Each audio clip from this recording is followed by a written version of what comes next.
G'day legends, James Greenshields from Emergent Leaders Foundation. From the outset, any form of attachment leads to control, control leads to rigidity, rigidity weakens resilience and also destroys harmony. And it all starts with this attachment to either a way of being or a way something has to happen, an outcome. So what do? Well, so many people go, we need to build resilience, without understanding how this flow occurs. So resilience is a byproduct. And realistically, when you go into a harmonic and abundant mindset, resilience dissolves. The need for resilience dissolves because you don't set yourself up with an adversary like resilience requires. Because by definition, it's the ability to bounce back or weather a storm or something like that.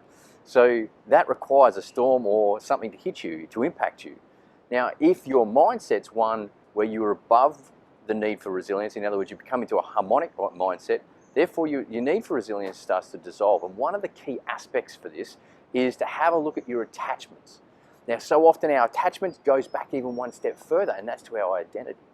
I have a need for my children to act a certain way because of my identity as a father and being a good father. Or I have a need for my students to behave themselves and listen with respect in class, so I all of a sudden start to attempt to control them, which leads to rigidity in my teaching methods, which leads to actually kickback. Therefore, I have to be more resilient because I have a big storm in my classroom to weather. And I learned this the hard way in the military, when I used to think, well, yep, I've got to come up with the answers here. There's a lot of pressure on my shoulders to come up with the answers. And as a young lieutenant, I came crashing down because my performance went through the floor, because I had this need to perform. And there was a lot of pressure on me for that. But my aspect and the way I perceived the world because of that pressure meant that I saw people as adversaries. My boss was looking at me, and he was, well, threatening a lot of different things, including assaulting me, but that's an aside. The point about it is when I shifted my mindset from, oh my God, I've got to have all the answers, to being a more inclusive, harmonic decision maker, then what actually happened is it didn't matter about my boss. It didn't matter about the environment I was in. All of a sudden I went from the bottom of the pile to the top of the pile overnight, because I realized what I could control, my three things: my thoughts, my words, my deeds. And if I was attached in any way, shape or form, that would lead to a level of control in my thoughts, my words, my deeds. So I had to let go of that need to control. And I had to focus on my objectives and the direction that I was heading, and realize in controlling that, then I needed to act a certain way to achieve that. But that was all within my control. So instead of looking for externalized control, which because of an attachment to the way the situation had to occur or the way I had to be perceived, I was able to let go of that and go with the flow and become more harmonic. So therefore, like I say, my performance went through the roof. It's a great example where I'm no longer powerless in a situation, because I haven't given my power away to superiors, to the situation, to whatever it is. I've brought it back. And so my identity starts to become about who I am, not what I do. And therefore I don't have an attachment to the outcome of what I do, yet because of who I am, I have a desire to ensure that I have good standards.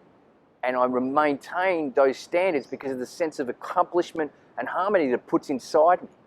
And so I have this desire to actually achieve that, which then breeds from the heart space a level of discipline, self-discipline, not imposed discipline.